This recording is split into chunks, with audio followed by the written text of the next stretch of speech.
Good afternoon, everyone. My paper, my case study is a little different from the others that have happened yesterday and today. This does not involve a client. It actually is about the people behind the research. It's about the research team and how we were looking at moving disengagement to ownership within my team. So picture this. It's a high-performing, process-aligned team which has consistently delivered excellence, driven by a set protocol and backed by client satisfaction.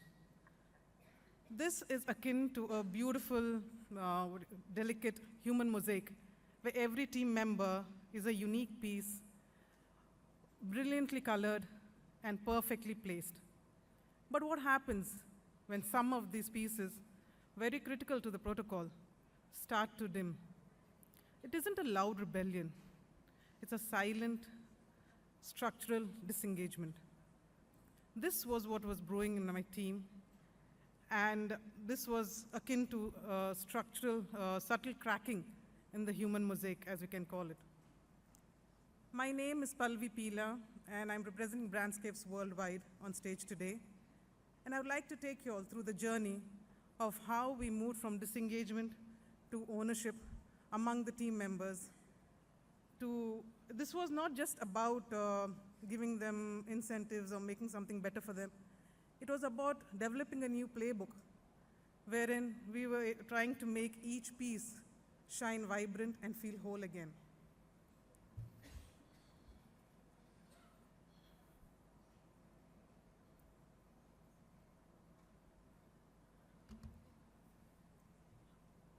Around 4 years back, a fresh batch of campus recruits joined our team. They were full of energy and the Gen Z generation, as we call it. So around 2.5 to 3 years, everything was going well. But we realized there were small signs of disengagement. Maybe in terms of the level of participation, we could see some boredom coming up, and their attitude was a little lagging. We needed to know what was missing. We wanted to find out what it was that was actually affecting them. The situation can be compared to the movie Hidden Figures. How many of you have watched this movie? Only one hand. Okay, slowly the hands are coming up. Okay, thank you. For those who have not seen this movie, it's about 3 women geniuses behind the space program at NASA. They were operationally indispensable, extremely intelligent, but professionally they were sidetracked. That was due to racial discrimination back in the US. How is it similar to my case study? I'll come to it by the end of my presentation. For now, moving forward,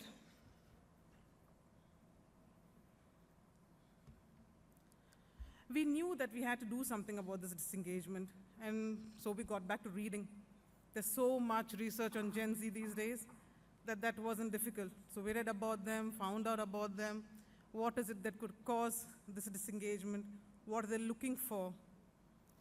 The main challenge that the leadership faced was to engage them, enthuse them, but at the same time, keep the protocol running without affecting the protocol. So we had to do it internally, but the client should not have any clue of what was happening at the background.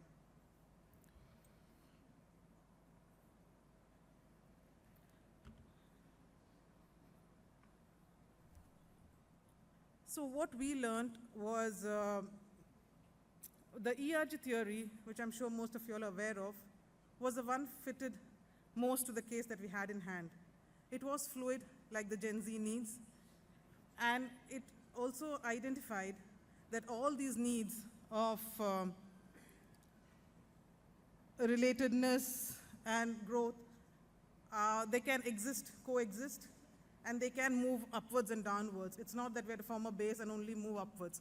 They can also regress. That is the frustration regression principle that we found happening in our team.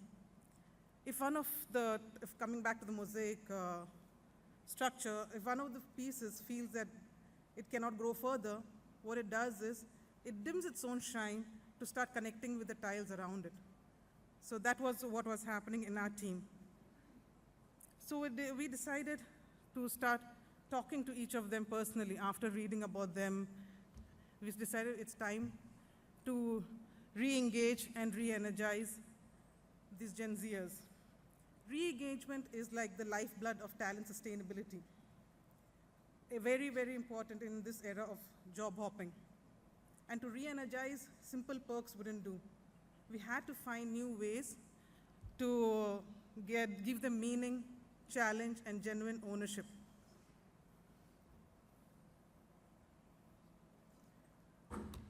After speaking to them, understanding their psyche, and what were their underlying needs, we arrived at 4 key points of this cohort. They hated ambiguity. They needed clarity. And they were not very good with dealing with boredom. Their main aspect was, what is in it for me? At a face value, when someone says, what's in it for me, it actually sounds very selfish. But from the Gen Z lens, it was not about being selfish. It was about the beginning of authentic belonging. They wanted to belong somewhere. They wanted to connect something. They wanted their work to mean something. And finally, they needed nurturing, fair, and transparent leadership. So we mapped this on the ERG framework. I won't go through each of them separately, but I'll just give you a glimpse of what we did. The existence needs, they were taken care of. They were happy with the workplace. They're happy with the psychological support they got from the management and the leadership. Now, next, what we needed to focus on was relatedness needs. Here, there was a need to feel connection, not within the team, but outside the team as well. So what we did, we put them on the same table with the clients. We introduced them to the clients as spearheaders of their individual markets and the individual processes. The clients, like the management of Brandscapes, was not driven by hierarchy. They welcomed them with open hands and supported them and encouraged them to participate in our discussions and what vision they have. So this caused a perfect blend of the SRE's expertise as well as the client's vision. Coming to growth, we gave them additional responsibilities as expected. We developed a new mentor-mentee model where anyone joining in the team, instead of having a classroom training about the entire protocol, they were attached to each of these SREs, and they served as mentors to the new joinees, training them in their process and making them the best they can. And we had a rotation of these mentees. So each mentor was given a mentee every few months. They used to rotate among the mentors. This set boredom at bay, and this also motivated the mentors to do better and treat each mentee as a new challenge, keeping them engaged.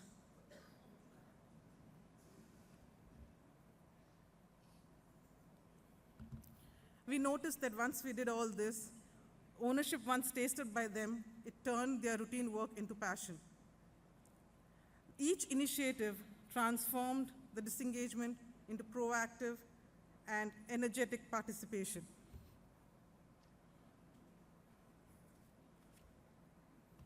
And the results were transformative. The mosaic just wasn't restored. It was more vibrant than ever. There was stronger team stability, wherein we had actually zero attrition. The team has been going strong for the past 4 years, with new people joining the team and expanding, because this definitely resulted in client satisfaction, seeing the team stability, and higher revenues for us, more work. The team expanded, and we followed the same model. And we were able to unlock the power of the individual and the collective effort of the team. And the best part, we were able to manage this without disturbing the project stability.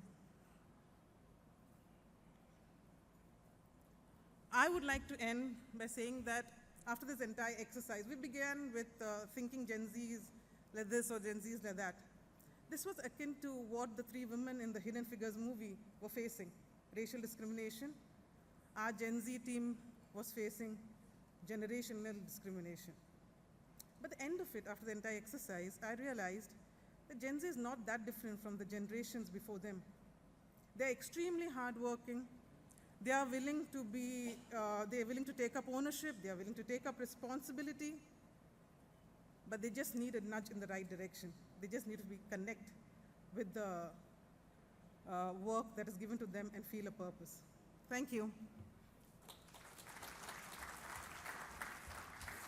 Thank you. Can we ask some questions? Okay, I would request the audience to please keep sending in your questions on the portal. Thank you.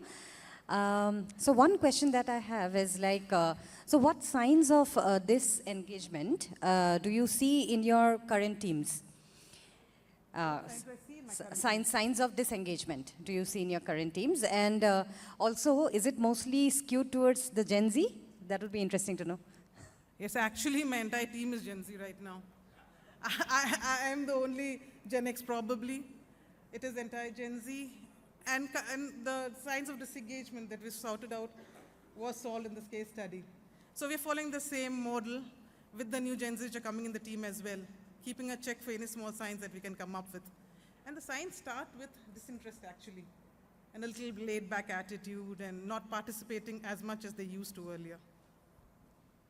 All right, thank you. And just following that, can I ask one more question? Yeah. And that would be, so you know, what are those intrinsic and extrinsic motivators that you think would increase the ownership? I think the intrinsic motivators is our recognition. They need to feel recognized. And they need to feel it that's the reason we put them in front of the client. The internal motivations, the internal appreciations, we're not doing it for them anymore. And we felt they truly deserve to be over there on the client's table. So yeah, that's it. Thank you so much. That's all for now.